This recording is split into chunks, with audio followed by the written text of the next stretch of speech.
What is up, though, Lions fans? It's your boy Motor City Don P. And we up in here at LNU. But the one thing is for sure when you see me, well, actually, it could be three things if you want to break it down. I mean, it's one, the Motor City Cats are back at it. Two, we came to give you stats, not static. Three, whatever you do, we want to make sure you keep your Lions news pragmatic. And before we get into it, make sure you share. Make sure you subscribe. Make sure you hawk smash that like button. Hawk smash that like button for your boy.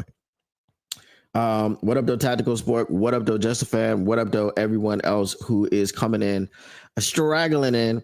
We get a little bit of a late start today, but it is what it is. Sometimes you got to do what you got to do when you got to do it. You understand what I'm saying? We're going to be talking about, rookie minicamp. We're going to be talking about some schedule stuff, a little bit of a hodgepodge of things today. So let's go ahead and get right into it. Hopefully everyone had a wonderful evening. Happy Monday to you for those who celebrate. And for those of you who don't celebrate, well, I guess I won't wish you a happy Monday. So anyway, the Detroit Lions had their rookie minicamp this weekend, and there was a lot of stuff coming out. We did a few videos about it. There was a lot of buzz and then it just kind of went quiet. There wasn't a lot of content coming outside from within the rookie minicamp to the outside, and I thought it was kind of weird. Everybody just tapped in on the first day. We got all the observations from day one, and then after that, it was pretty much not much coming out, not much going on. So we'll talk about the things that were there. Let's start out with the Detroit Lions rookies that will probably make an impact on day one, or could make an impact on day one based off of what we've seen. I think Tyleik Williams is going to be making an impact day one. I think he is going to be competing with Roy Lopez and maybe Levi Onwuzurike to a certain degree to be the day one starter alongside DJ Reader. As we know, Aleem McNeil will not be the day one starter unless by some miracle he gets some sort of miracle treatment and allows him to jump up and snap his knee back into place and everything, and the ligaments is healed and everything. But he ain't going to be the day one starter. Let's just call a spade a spade. And if you haven't come to grips with that yet, you need to come to grips with the fact that Aleem McNeil will be starting the year on the PUP list. Okay, so he's going to miss at least the first 4 games, and then they'll reevaluate and see what he's able to do, if he's going to come off of the PUP and resume activities, or if he's going to stay on the PUP and miss a few more games. So Tyleik Williams on day one, he came out, he flashed, he popped, right? Apparently he was very violent with his hands. He was pushing people into the backfield and so on and so forth. And then he went over and worked with the trainers for the rest of the practice. Now, he wasn't injured, okay? He wasn't injured. Basically, what had happened was, see, Tyleik comes from this very bum-ass school. It's in a bum-ass state, in a bum-ass city, in a bum-ass town. And they did some bum-ass things in the national championship game, and they won the bum-ass thing. Okay, but they still couldn't beat Michigan. So shout out, go blue. And if you see Tyleik around the town, you can ask him about it. How does it feel never to have beat Michigan in your career? And then they had to watch Michigan win the national championship the year before and still have never beat them. So you shout out. You can ask them about it. But anyway, it was a long season. So they have basically they're putting them on load management.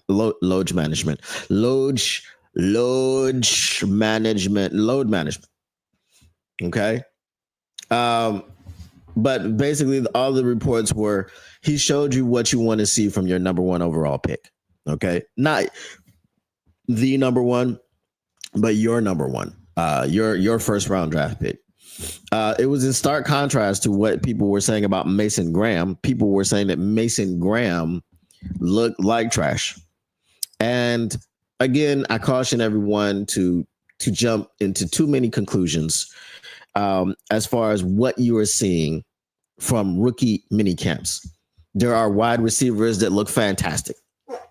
Okay, there are wide receivers that look like they'll never drop a ball in their lives. There are running backs that look like they got the crispest, cleanest cuts. There are quarterbacks that look like they could throw a ball 90 yards down the field. There are DBs that look like they'll never give up a catch. It's rookie minicamp. Okay, so people are, these young men been partying. Some of them have, and in the case of Mason Graham, he allowed himself to get out of shape over this short space of time between, I don't know, the pre-draft process after the pro days and everything, up until now. They talked about he vomited on the field and all this other stuff. Yeah, a lot of people vomit. You know what I mean? When any of us who played football, there was always a guy, at training camp over there. He was always at the bucket. He's always at the trash can. So don't take too much from what you saw at rookie minicamp, but he did look good for the limited time that we saw him. Let me get to some of your comments. Just don't say it is what it is. Just don't say he's competing with Broderick Martin. He's not. He's not doing that. Oh, hell no. State is right. The bum ass city in the bum ass town, or the bum ass town in the bum ass city. Well, it's all bum ass at the end of the day. Blade Levine. Load management t-shirts coming. That's right. Let's get that merch, that load management merch. All right. So the next rookie that we had, obviously, is our second round pick, Mr. Tate Ratledge. Tate Ratledge was raising some eyebrows around the fan base because Tate Ratledge was getting some run at center. Now, Brad Holmes did say that Hank Fraley is going to cross-train these guys. He said if you play guard, which is what Tate Ratledge did, and this is why we drafted Tate Ratledge, Hank is going to put a ball between your legs, pause, and see if you can snap the thing. Okay, so that's what was happening.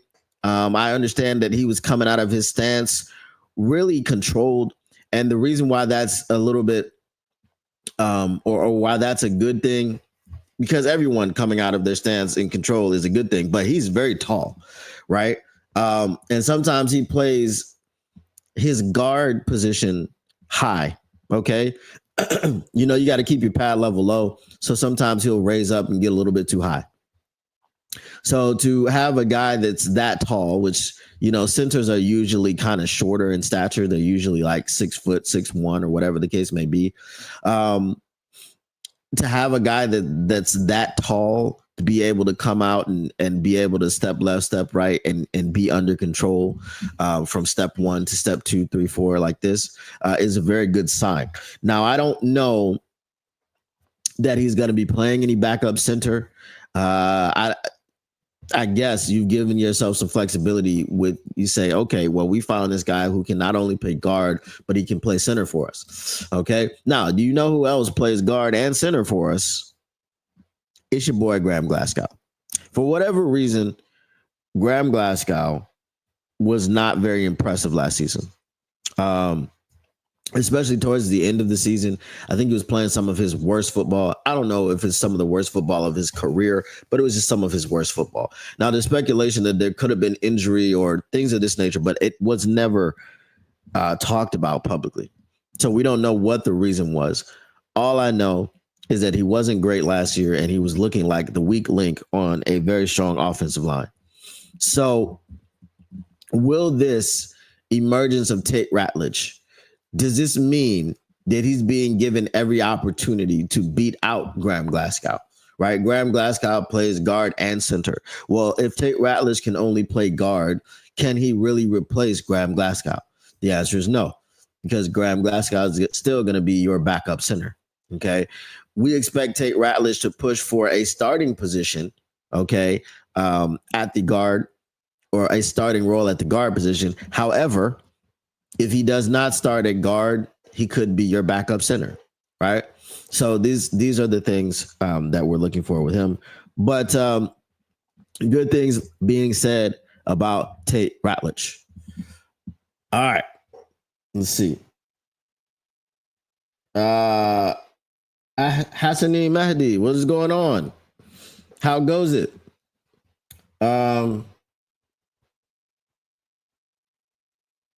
Yeah, isn't he a little bit too tall to be a center? He's like 6'6". Yeah, that was the issue. But however,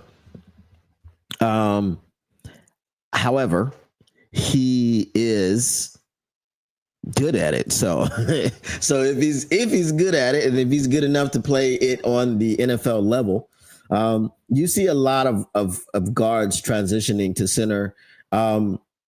We laughed at Jonah Jackson going to play center for the Los Angeles Rams last year, and I think he did a fairly decent job, right? He hadn't played it since he had. I think he did play a little bit, like in spot duty, a little bit for the Lions, but largely he hadn't played it since he was at that bum ass school in that bum ass state, in that bum ass city, in that bum ass town, or just full of bumacity, right? Full of bumacity. So it's not something that's uncommon these days. I think there's a lot of players along the offensive and defensive line who are becoming more hybrid players. Okay, so if you're a guard, you can also play a little bit of tackle. You can also play a little bit of center. If you're a tackle, you can play a little bit of guard. Things of this nature. If you're a defensive tackle, maybe you can play a little bit of edge. If you're an edge, maybe you can play a little bit of a defensive tackle position, especially with the guys that we're bringing in. And we're going to talk about that a little bit later. So Isaac Tesla, okay? If you guys didn't see my video that I did with Isaac Tesla on the thumbnail, it was the day 2 observations. We talked about what Ray Agnew had to say about all of these guys. Newsflash, Ray Agnew loves everyone, okay? Ray Agnew loves every single player that we got, every player we drafted.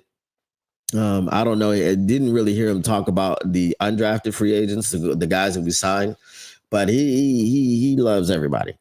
And he made it very, very clear that he loves everybody that they drafted. But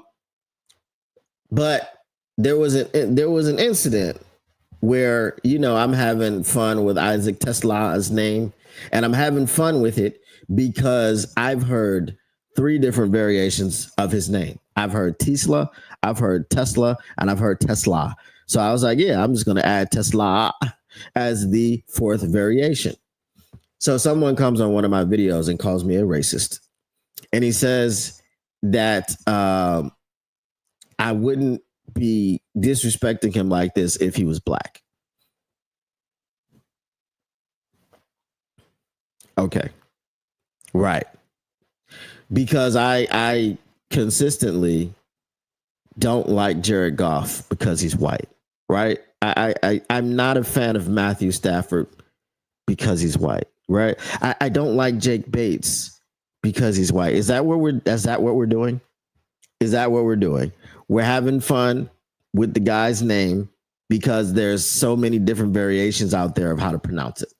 That's it. That's all. End of story. So I don't remember the dude's name, but after this, you want to go watch the video. I did have him. I screenshotted his comment. I had his name on full display. He's on full blast. Okay. I'm not hiding him from the channel. I'd love for him to come apologize. Okay. But you still been put on blast, buddy. Don't make those comments publicly if you don't want to be put on blast publicly. So if you don't come for me unless I send for you, and I didn't send for you at all.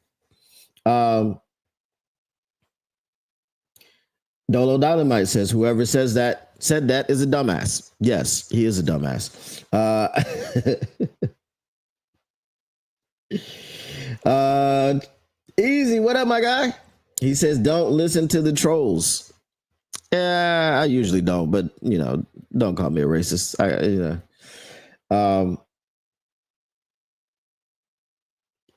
Flying Hawaiian says, "I love everyone on the Lions too." Well, maybe not Broderick. Too cold, too cold. So Easy's listening on the way home. Shout out to you. Tesla looks slow. I know it's rookie minicamp. Still looks slow. It's like when you go to the doctor. It's Tesla. Wilson said that to me. I blocked him for the day. LOL. Well, that guy he commented on a video. He doesn't have enough balls, I guess you would say, to actually come live and say some stuff like that. 4-5's not slow until you realize all our linebackers also run 4-5 L. I think Tesla runs a 4-4-3 or something like that. My dog is white. My cat has a white stomach. It's more so it's my wife's cat. All right, so Tesla. Here's the thing about Tesla. Tesla is a big body receiver. The concern that I had with him was the separation. And it was not just because it was the separation that he didn't get. Everyone saw the highlight of him making that catch. It was a great catch. There was some debate: did he complete the process of the catch when he hit the ground? Did the ball hit the ground? Did it move? We've got a lot of time to figure that type of stuff out. If you're not getting separation versus NFL receiver or NFL corners, that's one thing. This was a tryout player, an undrafted free agent that was in your hip pocket. Now you're going to be able to mitigate that if you are consistently making catches the way that he made it. If you can go up and contort your body and make sure you get all your hands on it, well, then Jared Goff can put it in places where the corners can't get to. So if you're going to consistently make those types of catches, which I believe that's in his bag, that's in his repertoire, then it's fine. I don't have any issues with that. But there's going to be times where you got to get off. You got to get off your man. You got to create separation. You got to create at least a half a step. Because as I said, when you're going up against, let's say, what are the secondaries we're going up against? Going up against the Baltimore Ravens secondary. Going up against the Kansas City Chiefs secondary. Going up against the Philadelphia Eagles secondary. Okay. Let's see. Who else? With the Bengals secondary, it doesn't matter. They don't have a defense. They spend all their money on offense. Pittsburgh Steelers. I mean, I'd love to see him on Cam Sutton. I'd love to see him on Cam Sutton. I don't know if Cam Sutton is still there, if he signed a 1-year deal or whatever, but I'd love to see him on Cam Sutton. But there's going to be guys that we play against, which you're going to have to get separation, whether it's a corner, whether it's a safety, whatever the case may be. So that's something that we're going to have to keep our eye on. Jessica Fan says, "I'm white and Easy loves me." Exactly. I think Tesla's semi-fast in a straight line, but slow laterally. So not slow, but not quick either. So he's half and half. Okay? He's half and half. Are you calling him a mulatto? I mean, we're talking about race. Dr. Detroit, what up, though?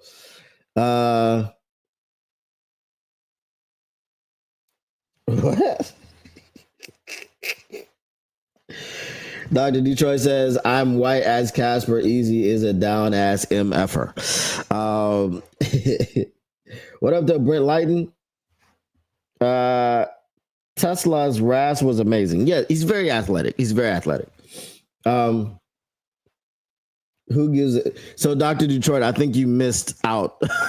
I think you missed out on the point of this. So basically, I was attacked for mispronouncing his name because I was called a racist, and the only reason I was mispronouncing his name as Tesla is because he's white. And if he was black, I wouldn't have been doing that. So that was the point. Someone said that on one of my videos. We actually don't care, but I was addressing that.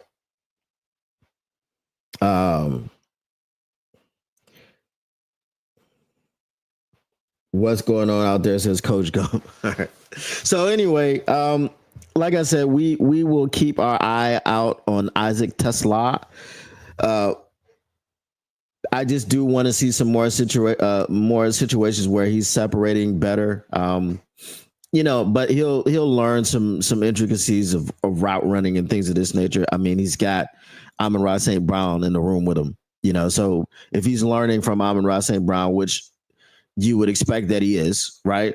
I don't think it'll be too much of a problem. He was drafted in the third round. He'll come in, he'll be developed, he'll grow. So again, we're not looking for anyone to be a finished product in the rookie minicamp. Heard some other things about some other rookies, some UDFAs. Apparently, Keith Cooper confirmed dog. They think he's going to make the team as a UDFA. He is a big body, 6'5", 280 pounds. I believe he's not a defensive tackle. I believe that he does both of those things. He's a handful. So apparently it's gonna be a battle, but he could make the team as a UDFA.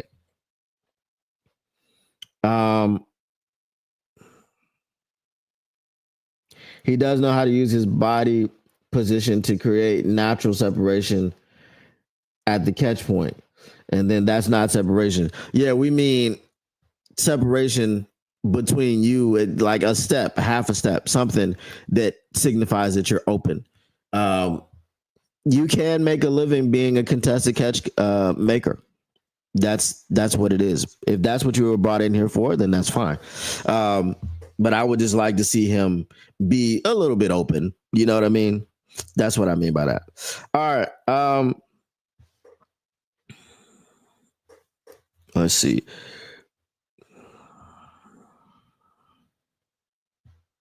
Of course, Hendon Hooker's name is in the trade targets again.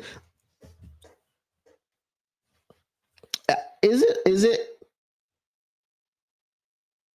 it lazy journalism?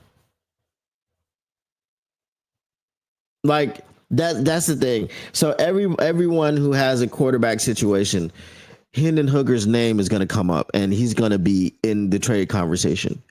For what? Based on what? What have you seen from Hendon Hooker that's going to make you give up assets to trade for him? I don't want to dump on Hendon Hooker. I actually like Hendon Hooker. I'd like to see him develop here and actually, take a step to be the backup quarterback in Detroit. But what have you seen on film in the NFL that makes you believe that because Derek Carr retired, Hendon Hooker is a trade candidate for the New Orleans Saints? For what? New Orleans Saints is good at quarterback. Okay, they've got Tyler Shaw, or however you say his name.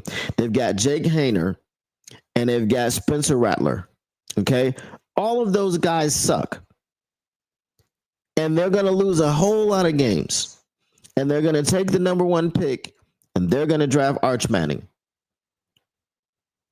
It's a legacy pick, and he's also expected to be the number 1 overall pick in the way too early rankings, right? Why on earth would they trade for Hendon Hooker? To do what? I just don't get it. Brent Lighton says yes, lazy journalism. Um,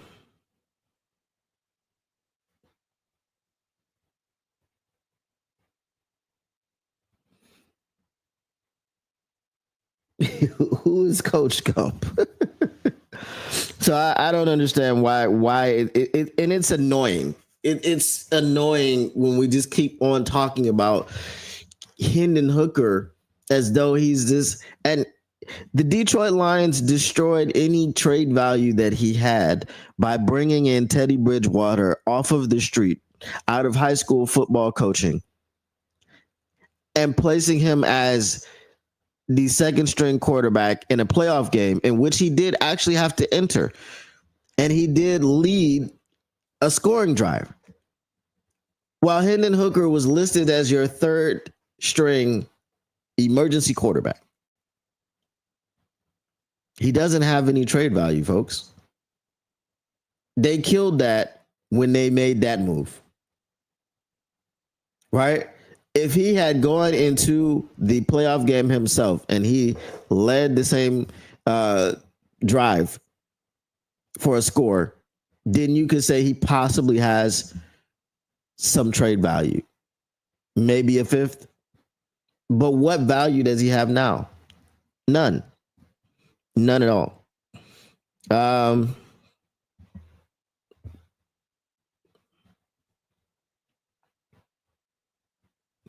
So let's see what we got here.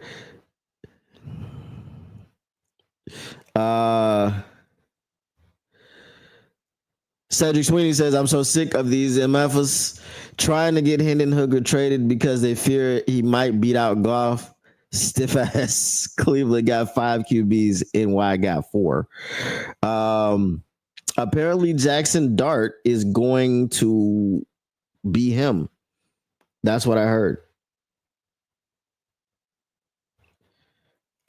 Wait, I missed that. Derek Carr retired. I'm going to blame it on studying for finals. Yes, he retired. I believe it was yesterday. He announced his retirement. He had that shoulder injury that was going to keep him out, and I don't know. Maybe he just didn't feel good about rehabbing it or whatever the case may be. So he did retire.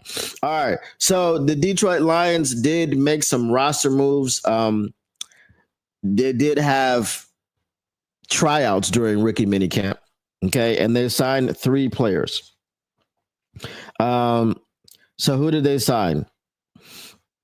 Let's go through. All right. So Raekwon Williams, they released Caden Prescorn. So Caden Prescorn was one of their UDFAs, and yeah, he got released during or after rookie minicamp. He was supposed to have some potential, but when they don't make it past rookie minicamp, that's interesting.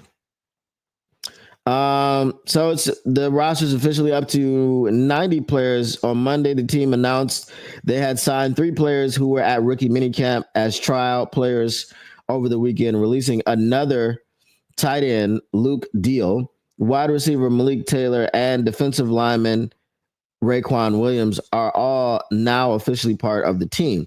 In order to make room for those players, the Lions waived undrafted rookie tight end Caden Prescorn. Deal, a 2025 rookie, had spent the last 6 years at Auburn University. Damn, 6 years in college? Playing a program record 64 games with the Tigers, serving as a captain in both 2023 and 2024. Deal's primary role in college was as a blocker. At 6'5", 259 pounds, he quickly becomes the biggest tight end on the roster. Last year in college, he earned a 79.5 pass blocking grade, good for 7th best in the country. Taylor comes from Ferris State University, but has been in the NFL since 2019. He went undrafted and spent time with the Buccaneers, Packers, and Jets. He's made 28 career game appearances, catching 9 passes for 93 yards and a touchdown. His most active season was in 2020, where he played 15 games, started 1, and found the field for 166 offensive snaps and 210 on special teams.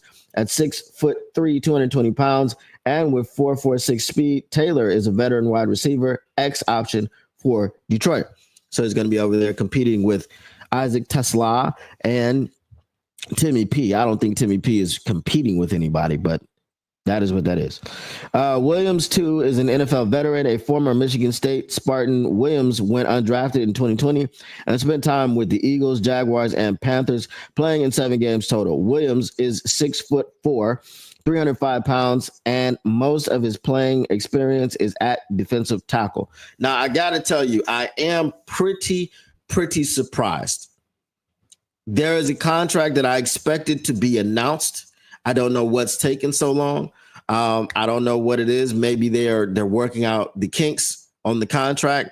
But what was his name? Travis Gibson, right? Travis Gibson was supposed to be a Detroit Lion with all the sacks that he had. That might have been what turned them off.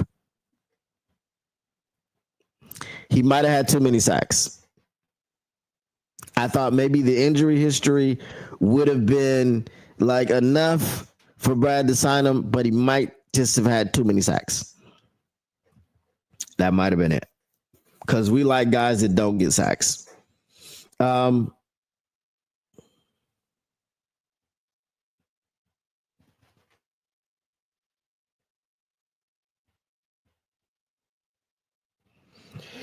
Who is young? Oh, Steve Young. Okay, there we go.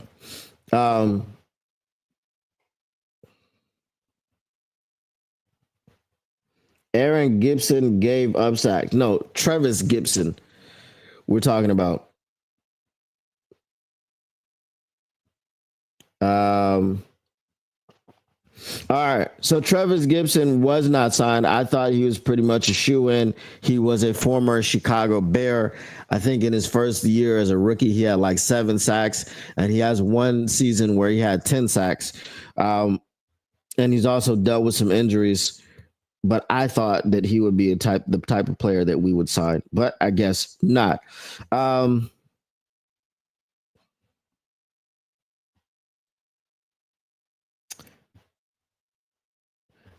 Yeah, Aiden Hutchinson was spotted at the Lions offseason workouts for the first time. All right, so any more? So here's a question that I have. Actually, I wanted to ask you guys this question. Is anybody watching the UFL?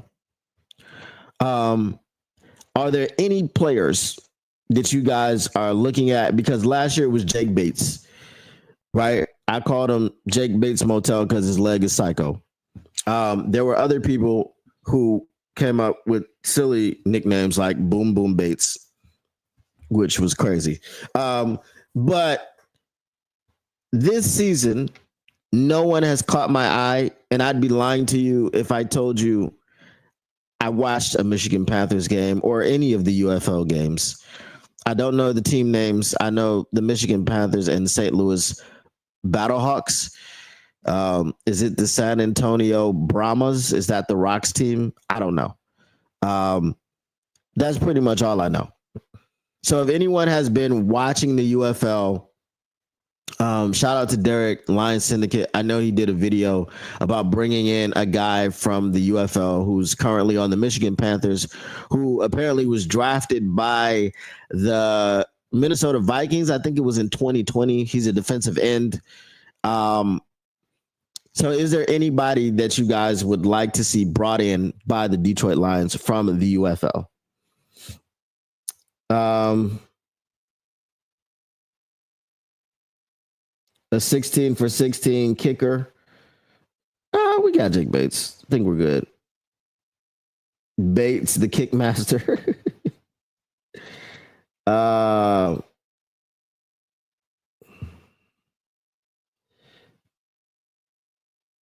You know damn well Brad isn't signing an edge. I watch the UFL while I'm in the gym. Other than that, nope.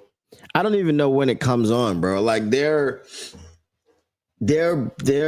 advertising is bad. I have no idea. Like I I follow a Michigan Panthers um, account on X, and it seems to be an official account. But even with that account on my timeline, I don't get anything. Like, there's no cross posting from the UFL. There's nothing. The UFL stuff never pops up on my timeline ever. So they need to get their socials up and get their algorithms popping. Um,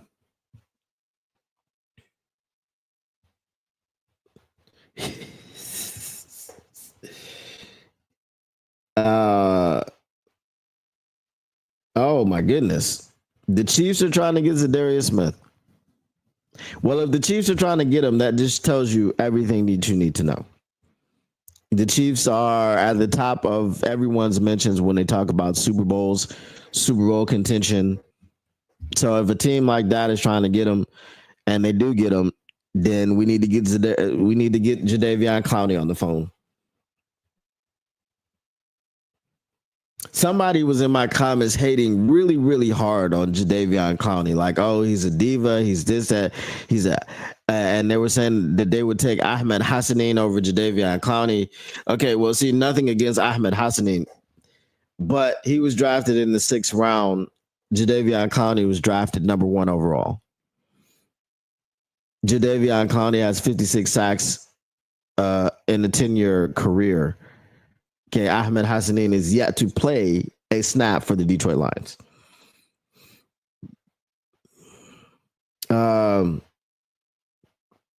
I had season tickets at Michigan every year. Brady was in school. Sundays at 1 p.m. Okay, that's what time. Okay, so the same as actual football. All right. Is it all on Fox or is it somewhere else? They need to allow NFL teams to send players to the UFL for experience without losing the rights to that player. See, that's what Derek was saying in this video, and it's just like, you can't get better. And I'm echoing what he said, so I'm not coming up with, I have my takes, but you can't get better at something unless you do that thing. So while we look at people like Broderick Martin and Hendon Hooker, and we're like, oh, well, Broderick Martin's not an NFL player, and Hendon Hooker is a guy that they don't trust enough to have as a backup quarterback in the playoffs. Okay, we'll get them experience, right? Broderick Martin could be a beast loading. I mean, he could be, and getting cut from the Detroit Lions might be the thing that lights the fire underneath him, and he works his tail off, and whatever the case may be. But what also could be that fire is if you do send him to the UFL, which we know they don't. I don't know why they haven't worked out a deal yet for the UFL to be like their minor league system. Their farm teams, whatever. But that might be the thing where you're sent down to the UFL and you need to develop, because you're right now, if you're going to the UFL, you're not good enough to play in the NFL.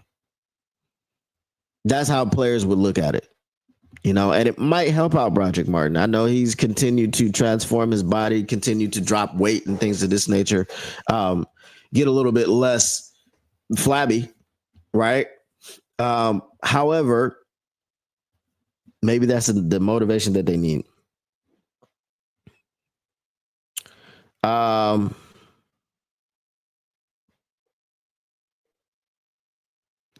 Clowney is literally the dumbest DE in the NFL. I'm not sure he is he's literate. He's literate at getting to the passer. That's all I care about.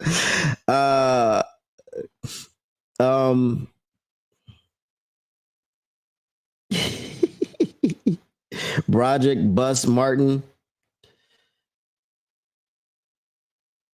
We need to load up everywhere and rotate pressure. So okay. And this was another thing. So while we're on this topic, Aiden Hutchinson was seen for the first time at Lions offseason workouts. Okay, so he's got his picture up there and everything. Shout out Easy. Shout out the heavyweights. The philosophy of the Detroit Lions. I have a problem with the philosophy because we've seen it work, but have we seen it work at a high enough level to be confident that when we get back to the NFC Championship game, when we get to the Super Bowl, that it will convert to a win? And the philosophy that we're talking about here is lining people up in the middle to try to eat up double teams, to single up Hutch,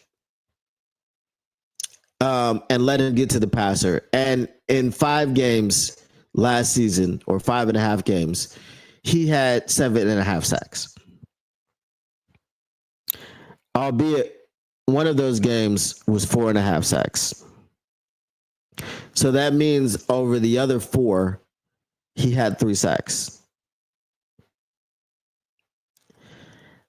I've seen too many times a team scheme against your best player. There were times when Ndamukong Suh was here that he didn't wreck the game. And that was and there were times where Aaron Donald didn't wreck the game. And it was because they were scheming against the best player. I just feel like if you have a player, and it doesn't have to be elite. It doesn't have to be elite. Okay? Look at Jadeveon Clowney is as close to being elite without being elite as you can be. Now, if you've got those space eaters in the middle and they're taking up double teams, how many linemen do you have? Initially, you have 5 linemen, right? You've got your center, you've got your 2 guards, you got your 2 tackles. And you can bring people up like a tight end and all these things, right? You have 4 down linemen. Okay? 4 down linemen. You have 5 offensive linemen. Okay? So let's say both of the guys in the middle are being double teamed. That's 4. But that's not going to happen. But let's just say it was. Okay? Now you got Clowney or Hutch having to be the one-on-one, and you got one guy left. That's generally not how it's going to work, right? If you've got too many guys that you've got a double team, then you've got to bring up help. If you trot out Tyleik Williams, let's say we got a double team Tyleik. We got a double team DJ Reader. Let's just say, right? It's crazy to put 4 people in the middle, but this is what I'm saying. However the odds stack up, if you've got Hutch out there and Levi Onwuzurike, if you've got Hutch out there and Josh Pascal, you're gladly going to run away from Hutch.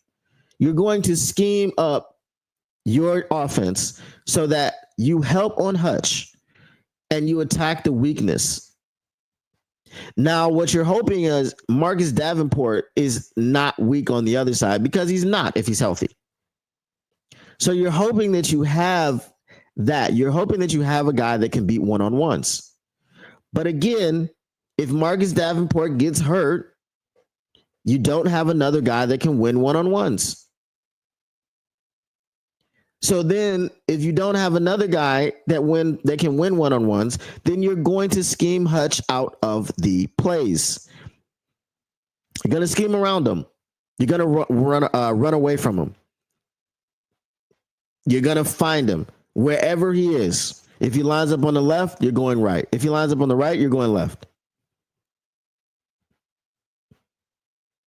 So if we're going to just crush the pocket and funnel everything to Hutch, does that work with Lamar Jackson? Does that work with Patrick Mahomes? Does that work with Jalen Hurts? Does it work with Joe Burrow? Does it work with Jaden Daniels? We know it works with Jordan Love and Caleb Williams to some extent. Um, Actually, no. Hutch didn't play against either one of those guys. I don't think. Did he play against the Packers? I know he didn't play against the Bears because our first game against the Bears was Thanksgiving. I don't remember where the first Packers game was, but I don't believe he played against either one of them. I think it was in November. So, I mean, does what I'm saying, does it make sense? What up, though, Lena? Or Lisa, sorry. Lisa De Lorenzo.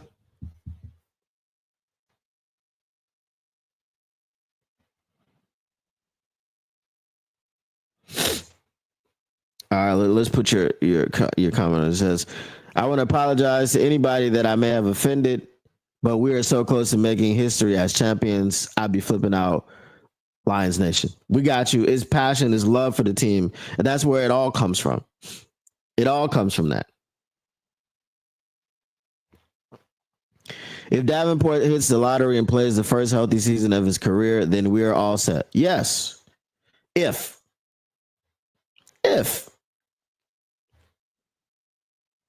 We had a top 5 defense through week 12. Injuries piled up. Before Barnes went down, we were one of the very best in football.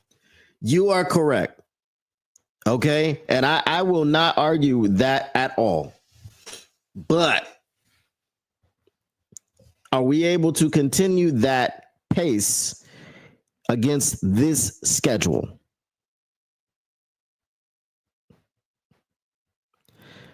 Right? Are we able to continue that pace against Lamar, Patrick, Jalen, Jaden, and Joe? That's my question. What up, though, Kane Press? What's the UFL? Hey, Larry. It's a league. They play football.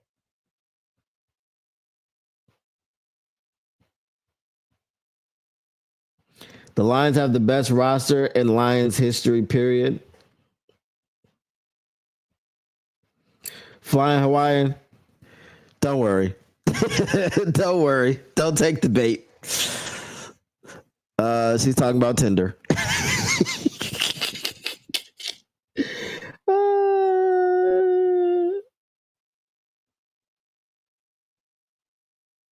All of those you just named are gonna kick our ass.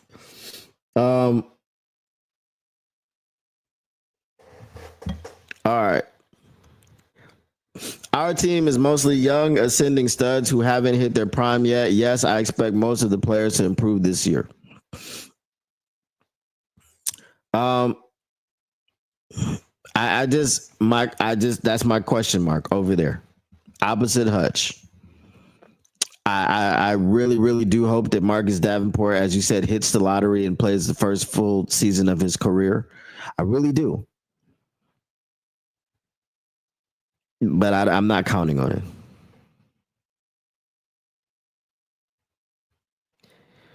K Ain't Press says, wait, who has the best roster in the league? What's you guys' opinion? I'm guessing you're going to say the Lions.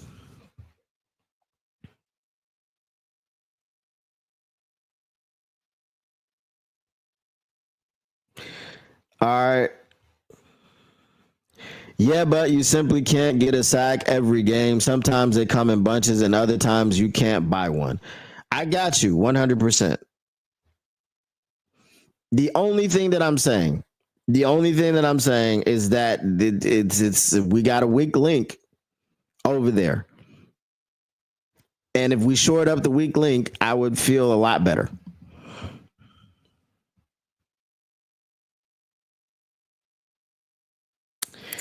Did you all get to see Sinners yet? No, I need to go see it. I need to go see it before it leaves the theater.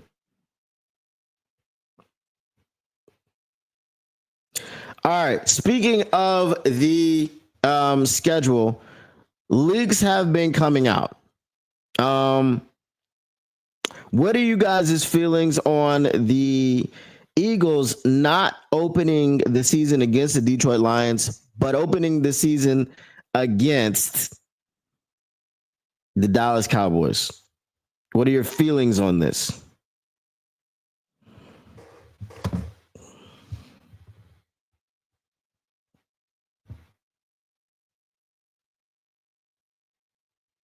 Conference. He's All-American. So Black Friday, Bears and Eagles.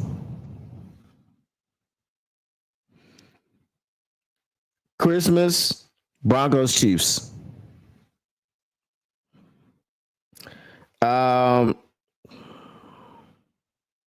Let's see here.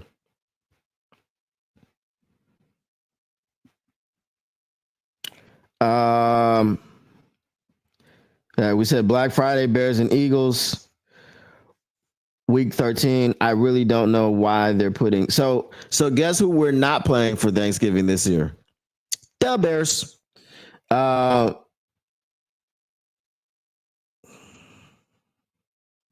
Not interested in seeing the Cowboys at all, says Mary Smith. League wants to guarantee Philly an opening win. Yeah, because they saw what happened when they put the Chiefs up against the Lions after the Chiefs won the Super Bowl. They about to beat the brakes off the Cowboys. I don't know. They got George Pickens out there. George Pickens and CeeDee Lamb is going to be a lot of. Actually, you can't do that anymore. That's a penalty.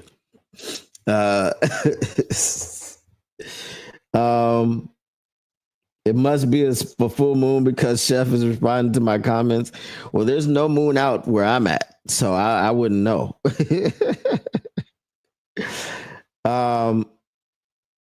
Brent Lighton says we had the best roster when healthy last year, and we improved overall, and the majority of our stars will continue to improve for years to come.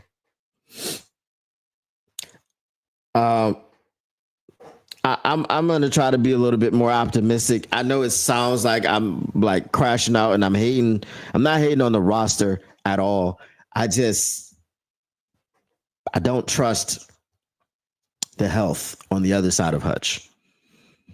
And if the health on the other side of the Hutch fails, we have no options. Our depth over there isn't good. I'm sorry. Right. These are players that have had an entire season to produce and they didn't produce. They've had more than an entire season to produce and they don't produce. So if you want to say we'll be fine because we have Josh Pascal and Levi Onwuzurike, here's the situation that Levi Onwuzurike is in, and I'm gonna ask you guys this question, and I want honest answers. Tyleik Williams is a rookie that has not played a snap for this football team, and he is publicly asking Levi Onwuzurike to give him the number. Publicly. A rookie asking a person that has been on this team for 4 years to give up the number.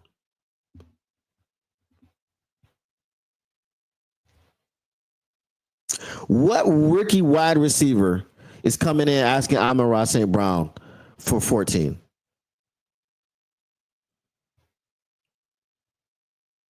What rookie quarterback is coming in asking Jared Goff for 16?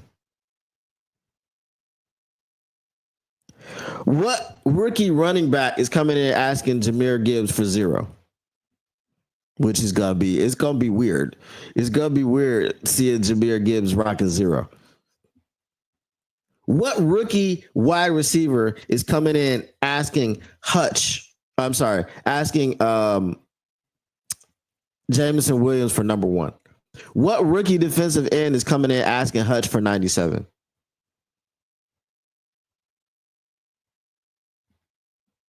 What rookie linebacker is coming in asking Jack Campbell for 46? Or Anzalone for 34? What rookie safety is coming in asking Kirby for 31? or Branch for 32. Hell, even Terrion for the number 6. Amik. DJ Reed hasn't even played for this team yet. DJ Reed. What rookie is coming in asking these guys who are veterans? And I listed Terrion. Terrion this is his second year coming in the league. You're not coming in here asking them for their numbers. That shows that you have no respect for Levi Onwuzurike. Like, he saw a player and was like, that's a vet move. That's what a vet does when he comes to a team, when he gets traded and there's a younger player or a lesser or a player of lesser tier than him. He asks for the number. Hey, big dog, I'll pay you for it. Let's work something out. What you want? What you like? You like cars? You like boats? I'll get you a boat. Would you like to go fishing? Hey, big dog. Right? That's what happens. But a rookie to a vet? I've never seen this. I mean, it wasn't as crazy as Abdul Carter coming in talking about wearing, Lawrence Taylor's number. But see, that's when you look at what the Giants did last season, it ain't that crazy because they unretired the number 1 for Malik Neighbors. So Abdul Carter probably looked at that and was like, I'll try it. It's not as crazy as it seems once you look at it from that aspect. If Hutch gets hurt again, what are we gonna do? I don't count on like that. That would be crazy for him to get hurt again, like the way that he did, because that was a fluke. Lisa says, I wanted the Lions to open the season against the Eagles.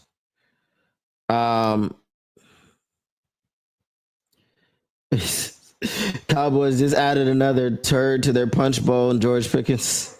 Imagine having DK Metcalf and George Pickens, and you trade one of them. I mean, when Mason Rudolph is your quarterback, or Will Howard, or whatever hodgepodge of people they have back there who aren't ever going to do anything, I guess you don't really need weapons.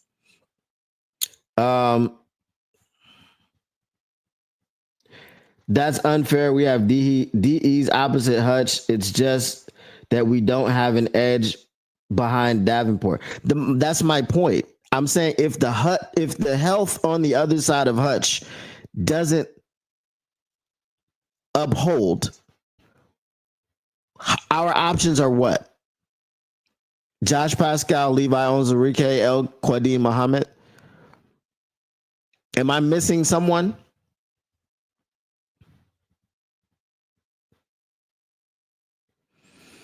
Brent Lightens, you didn't let me finish. I compared them to everybody. Everyone who is considered a starter on the team.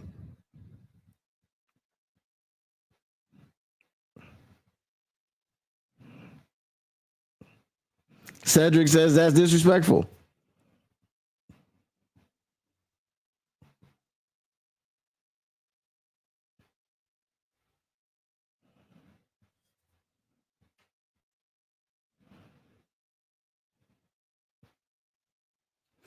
Players buy numbers all the time. I understand players buy numbers. I'm saying as a rookie who has not played a snap in the NFL, how often is a rookie coming in asking a vet for his number? This is what I'm saying. That's my question. Because that's my point, Flying Hawaiian. We don't have anyone behind Davenport. That is my number one point. That's it. And that's why I'm saying we need to make a move there. That is my only point. And it's a valid point. You just proved it for me. We got nobody over there. And we can't count on Marcus Davenport. We just can't.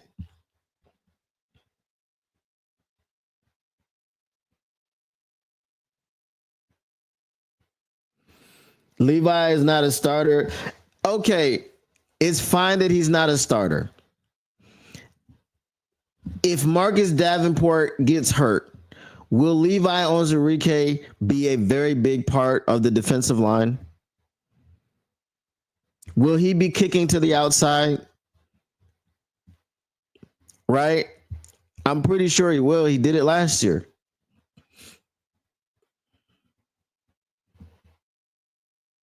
Yeah, but we're having our own conversation here.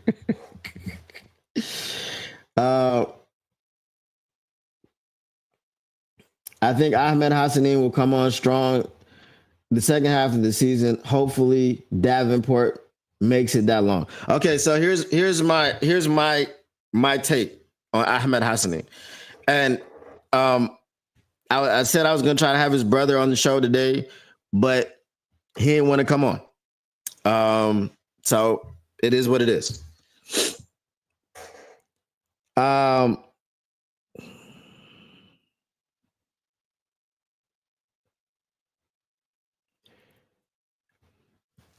If you are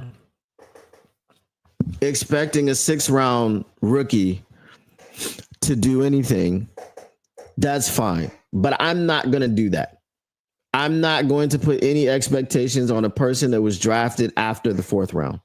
And the only reason I'm going to the 4th round is because we personally on our team have a dog that rose to prominence, that rose to the number one wide receiver in Amon-Ra St. Brown after being drafted in the 4th round. Okay. And he was drafted in the 4th round because of maybe speed, right? The intangibles, the work ethic, all this stuff. There was no reason for him to fall to the 4th. So I'm personally not putting expectations on 5th, 6th, 7th round rookies. I do know that there are outliers that were drafted in these later rounds. I know that the greatest of all time, Tom Brady, was drafted in the 6th round. I know that 100%. I think Shedeur Sanders has a very, very good chance of doing something, especially with the quarterbacks out there in front of him. But his slide to the 5th was based on some other stuff, right? It wasn't necessarily football related at all. But I'm not going to put, and the reason I'm not going to do it is because then it'll be unfair. If Marcus Davenport goes down, if you slide in Ahmed Hassanin, and Ahmed Hassanin looks like a fish out of water, firstly, you're going, all right, he's a 6th-round rookie, so you'll give him some grace.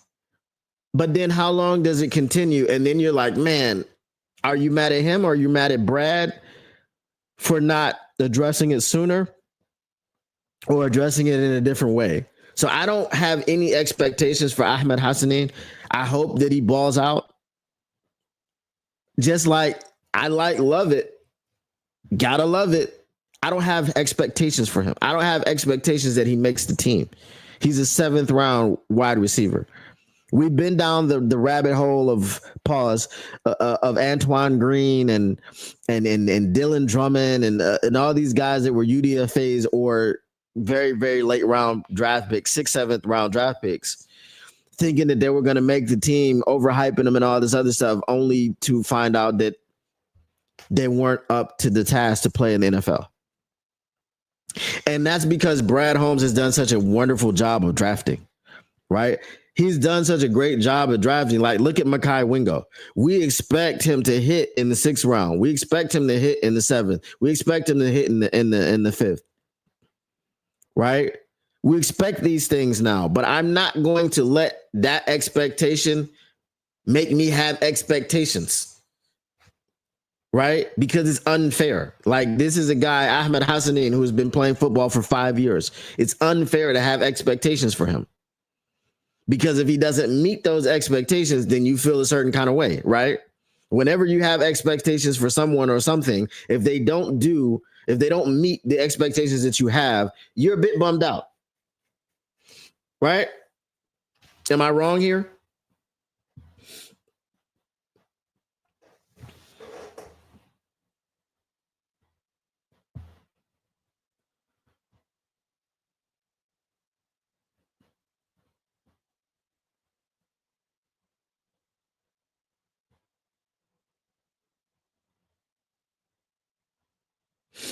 No, Flying Hawaiian. I think he's talking about next season, as in because they re-signed him for a 1-year deal, so he's here this coming season, but the season after that, the 2026 season.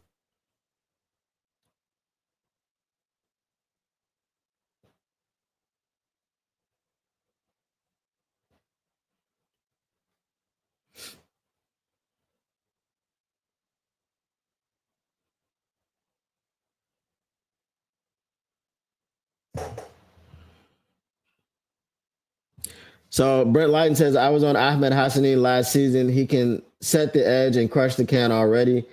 He needs to learn pass rush moves. Yes, but he learns extremely fast. Okay. And it's not so here's what where I'm at with it, Brent. I'm not going in with expectations. So anything that you give me is a bonus. You understand what I'm saying? Like anything that Ahmed Hassanin gives me is a bonus because I'm not going to set any expectations for him. He was drafted in the 6th round for whatever reason, but I will not set expectations. If he comes in and he's a monster, I'm like, oh, damn, I'm surprised. He was a monster. If he comes in and doesn't do anything, I'm not surprised and I'm not unhappy with it. But what will be there, and this is the thing that I'm trying to say, and shout out to, who was it, Matthew Agerstrand, who thinks I'm being negative. Anytime you say something that's not favorable, you're being negative. I'm having a conversation, right? I'm having a conversation. I ain't calling nobody out their names. If you agree, if we disagree, right? I think it's very respectful, right? I'm not saying the Lions are going to suck. I'm saying we've got this one weakness and we need to get it fixed, right? That's what I'm saying.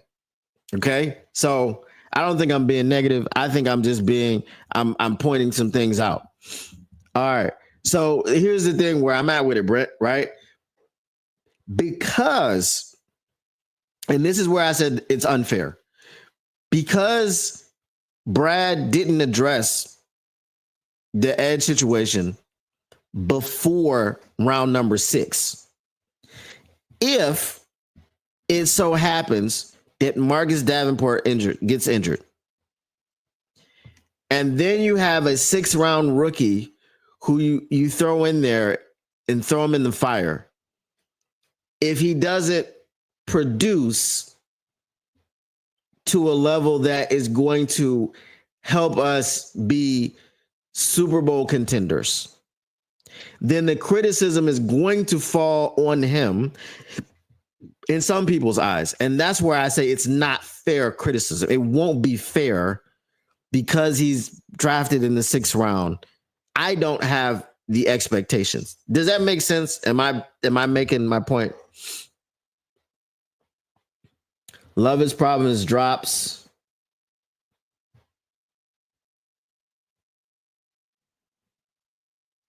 Hassanin will take a few seasons to see his full potential, right? Salty Pork Chops. So that's a good point. How many seasons will it take? And then how patient will you be if we continue not addressing something that is an immediate fix?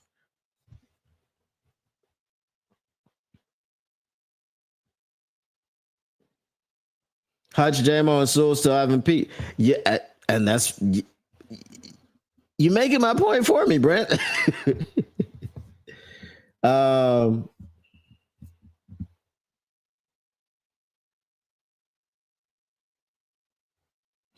So I've been talking. So I tried to have his brother on. I think he didn't want to come on because this is my take, and it's not a negative take. I'm just saying I don't expect anything from him. I'm not saying he won't be good. I'm not saying he can't be good, but I'm saying I'm not going to put expectations on him because of where he was drafted. When you draft a guy in the 1st round, like this is why I hate Jeff O'Hell-Nokuda so much, because we drafted him number 3 overall and he was absolute garbage. The guy looked like he never played football before. Right? Now, If Ahmed Hassanin comes into the NFL and he looks lost and he looks bewildered and he looks a step slow because the game is too fast for him, what am I going to say? Well, he's still got time to develop because he was drafted in the 6th round. I'm not going to look at him like, oh, this guy is supposed to come in day one and be something. Even though anybody who is a rookie, whether it's the 1st round or beyond, there needs to be developmental time, because you don't expect any rookie to just come in and be him unless he was like really him. Like Mike Vick, you expected Mike Vick to come in and be him because he was so electric and so exciting at the college level. Right? That's my point. I don't expect Ahmed Hassanin to come in here and be him. I don't expect him to come in here and have to pick up the slack for an injured Marcus Davenport. That's my only point.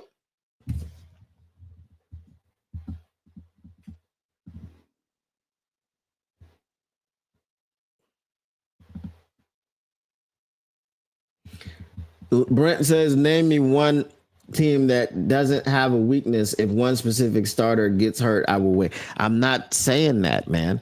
What? So you guys, so you got to go back, right? Got to go back to the Brad Holmes press conference when basically, and not even the press conference, when he was on the radio talking about how the fans are mad because we have Hutch and they're just like, oh, you know, he's elite, so just go get another one.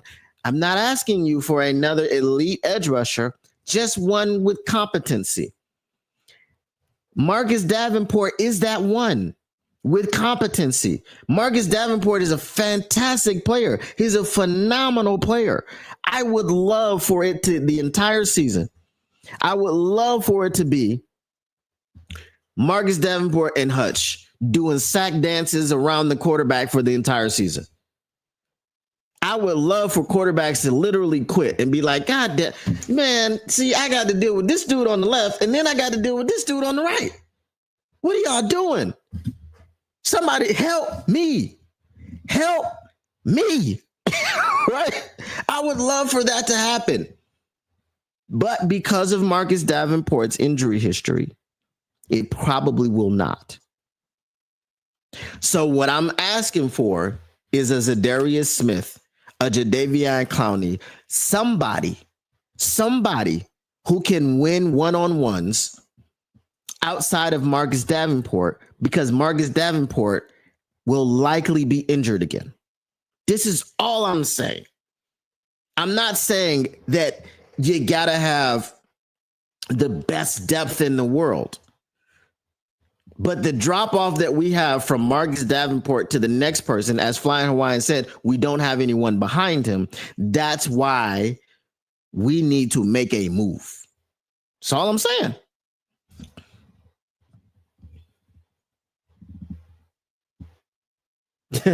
Salty pork chops. I'm not going to touch that one. Brent's been my guy for a while. So,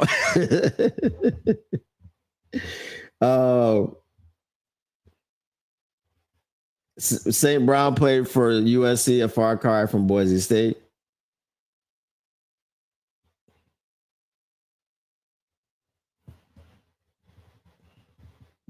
I get you, Brent.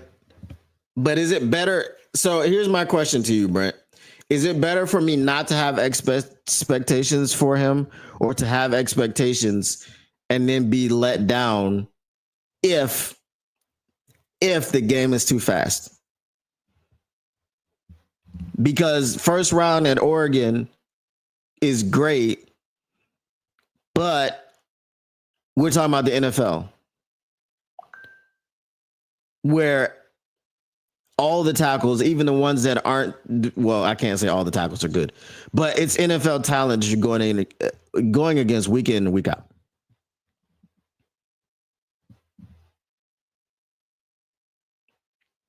Why is Clowney a F no? Does he not produce? Does Clowney not have 4 seasons out of 10? It's almost 50%. 40% of the time, Jadeveon Clowney is going to give you 9 or more sacks. 40% of the time. 4 times in a 10-year career, he has 9 and a half sacks. He has 9 to 9.5 sacks. 4 times.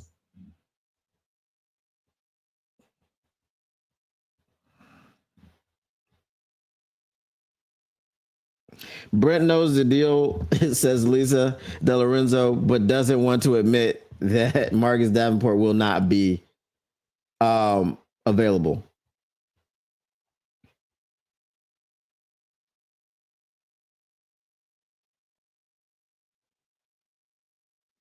Okay, so here's where we kumbaya, Brent.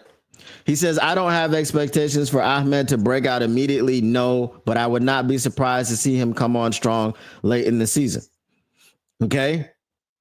So what I'm saying is that because of the Marcus Davenport situation, if Marcus Davenport's health does what Marcus Davenport's health does, you put Ahmed in a situation where there will be people who unfairly criticize him because they're expecting him to break out as soon as Marcus Davenport goes down. It's an unrealistic expectation because he was drafted in the 6th round. Clowney quit on a team before. I don't think he would quit on the Detroit Lions because the Detroit Lions are Super Bowl contenders.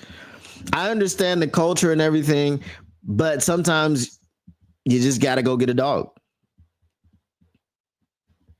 I think Clowney quit on the Cleveland Browns and the Tennessee Titans. If we are the Cleveland Browns, if we are the Tennessee Titans, I'm not asking you to go get Jadeveon Clowney because you're not a Jadeveon Clowney type player away from having the best defensive end rotation in the NFL. If you had Hutch, Marcus Davenport, Jadeveon Clowney, or if you had Hutch, Marcus Davenport, Big Z, who, like, that's definitely top 3 as far as defensive end rotations.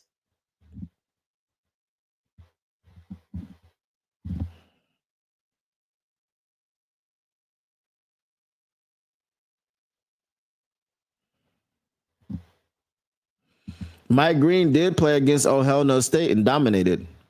Mike Green's, so D. Elliott, Mike Green's issue, the reason he was at Marshall was because he went to the Shannon Sharp School of Journalism, allegedly. Okay. That's why he was at Marshall. He was at Virginia before. Right? So they would have been playing better competition there. But he had to go quite quickly.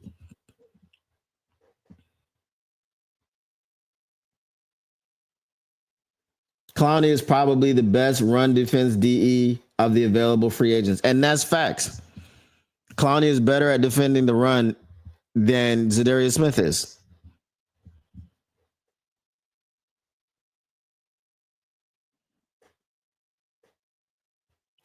If you gave me the players alone without anything, I think Jadeveon gives you a better all-around effort as far as, and I don't mean effort as in how the motor goes. I mean, it's a better all-around signing. If you're just giving me the players' skill sets, I'm not talking about personality and culture fit and all that other stuff because we know Big Z is a better culture fit. And Big Z is my first choice. I think he's everybody's first choice. Okay? But until he signs back with the Detroit Lions, until he spurns the Kansas City Chiefs who are trying to sign him, until all of that happens, he's not on the team.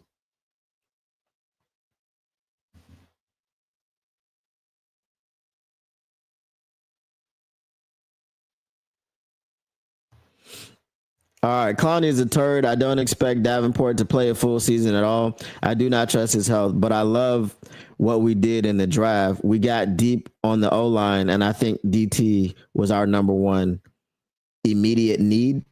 Yes. Immediately, yes, because of the health of Aleem McNeil and we had Roy Lopez as our starter.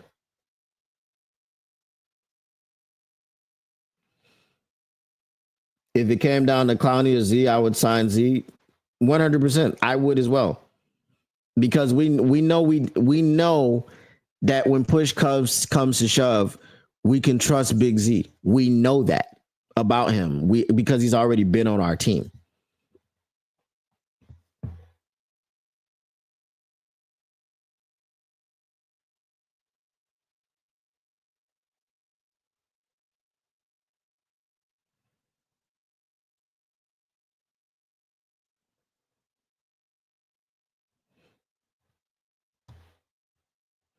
Clowney absolutely cannot read an offense.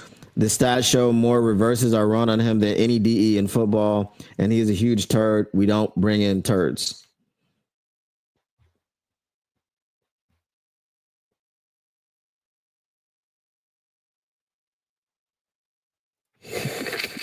How did oh hell no State get? How did it even get brought into this conversation? It was the Darren Sharper School of Dating. Ah, okay. Yeah, okay. I got you. The Darren Sharper School of Dating. I just use Shannon Sharp because Darren Sharper's already in jail. And you gotta like Shannon Sharp is more current. He's on everybody's mind. Even though he's still doing Club Shay Shay and Nightcap, like nothing's happening.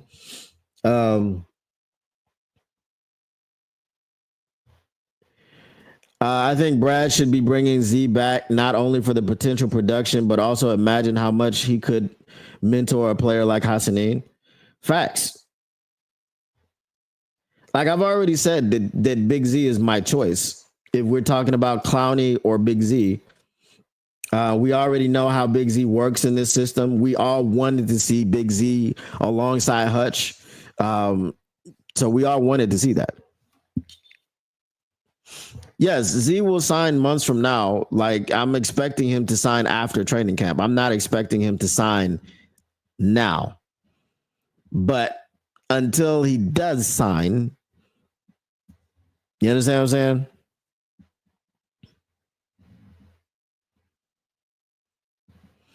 Yeah, I've said this before, Brent. I said that he's probably not signing until after training camp. All right. But just like I said before the draft, I said that if Brad Holmes doesn't pick a defensive end in the first round, it's going to create an anxiety to see when he actually does it. And he didn't do it until the 6th round.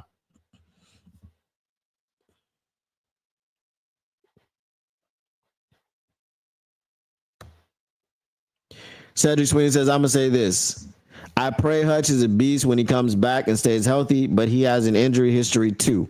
Hutch, I'm pulling for you, and I pray we get somebody to relieve you. Don't exert yourself.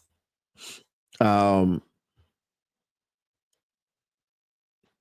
this is what we were talking about earlier when I was talking about the philosophy of the Detroit Lions funneling things to Hutch. You're funneling the sacks to Hutch.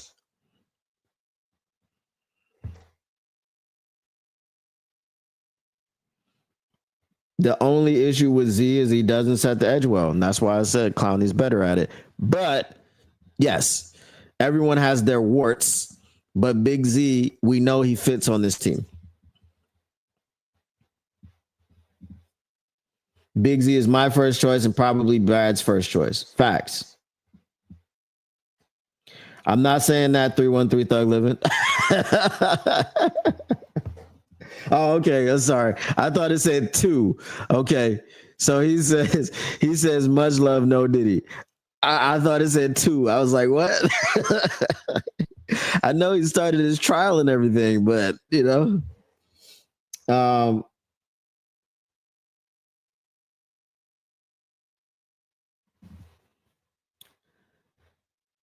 I think Brad needs to ink Hutch before Parsons and Watt get theirs. True. I have a pretty interesting salary cap video coming out. And I say it's interesting because you know sometimes when you make videos, you write scripts and everything. So I basically I basically showed AI 5 of my videos. Okay, shout out Google Gemini, and I said write a script about explaining the salary cap in my style. And I got to tell you, it's one of the funniest things I've ever read because this is how Gemini thinks I sound. So I'm just going to do the video as Gemini's opinion of what I sound and what my style is. So it's going to be interesting. I'll try to put as much emotion into it as possible. So I might have to read it a few times just so I can get it down and make it sound like I'm just talking. But yeah, it's pretty funny. Right. If you want to know how AI believes you sound, just make a few videos and upload it and say do whatever in your style.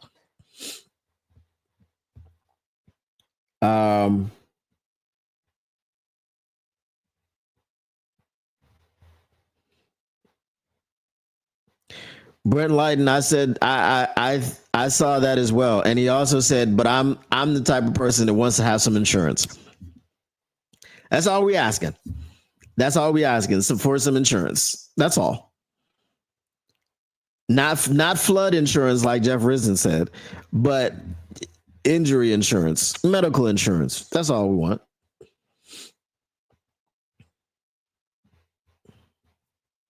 Hutch will be fine. He doesn't have an injury history. He does have a history. I mean, he did have a season-ending injury at Michigan. I think that's what he's talking about.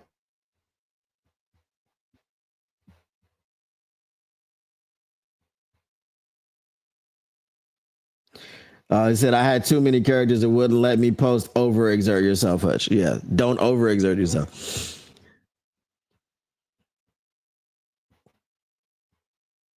You need to do the salary cap episode with Neil. Why does he believe it's a real thing?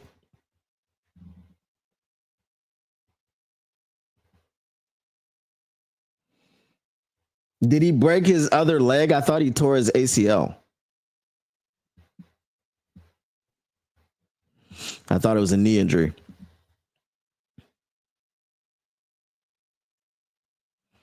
Well, if he did break his other leg, now they're both evened out. So they're equally as strong. All good, flying Hawaiian.